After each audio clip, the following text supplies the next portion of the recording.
I'm Abbie Heppe. I'm the community manager for Respawn Entertainment. So we're here at Gamescom. Let's talk about DLC and what's new for Titanfall. Yeah, so we just announced our third DLC pack called IMC Rising. It's really cool. The design team's been experimenting with a lot of fun stuff.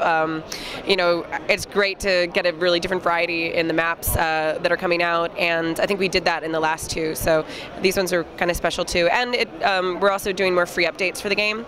Alongside all the DLC that we've released, we've been putting out cool features. So far, it's been like Titan burn cards, insignias that you put on your Titan. There was also one that added a black market to the game where you can purchase burn cards that are more specific to your play style, and new insignias. And yeah, it's been a lot of support post-launch for us. Can you talk about the new DLC and some of the maps that people are going to be able to play? I'd like to, but we actually didn't talk about it here because we don't have the visual assets to back it up right now. So we were going to wait till we have those so we can actually visually show people, as it's way more interesting than me yapping about it. What is it, the role fan feedback has played as you guys have been evolving this game since launch? Yeah. So fan feedback for us has been really important. Not only does it help report things like bugs in the game, because when you do a multiplayer game, people are always going to find exploits and problems, so it helps us find things to fix, and we can able to fix them pretty quickly. But it also lets us know kind of like what fans want, and some of the stuff that came out of that was like Titan customization. I think you see that with the insignias that we released. New game modes, so we did Mark for Death, which we're now making a permanent mode in the game because it became so popular, and we're going to continue to release game modes as we go on.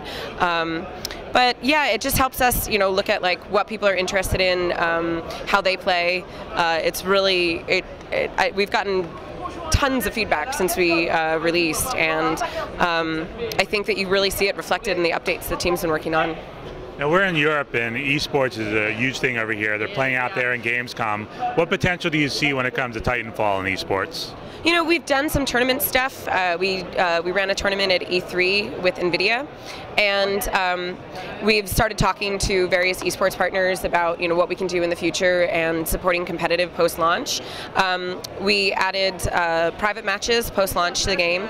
We started to work on features to build out to support competitive gaming, but we don't have any like huge esports presence currently. But we do have a lot of interest from fans on it, so it's definitely something that we've been talking to partners about, that we've been looking at and seeing what more we can do in the game to support that. So yeah, I think for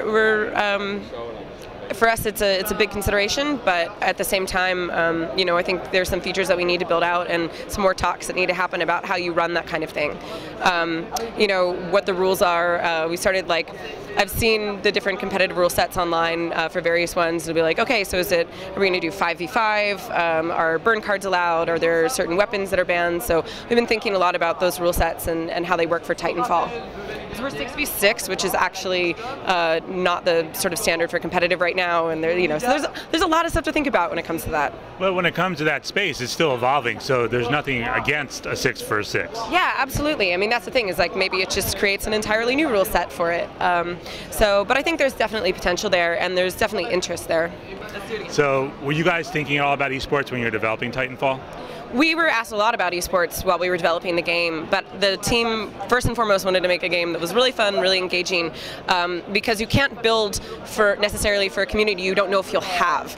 It's sort of putting the cart before the horse. So we've done stuff post-launch that is built with the competitive community in mind, and it's something that we're still looking at adding features for. But the goal is make a game that's really great and fun, see people want to play it competitively, and if they really enjoy it and it resonates with the fan base, and then we'll figure out the rest of that stuff. So it was build a foundation, especially considering we're new IP, new game for the studio. So yeah.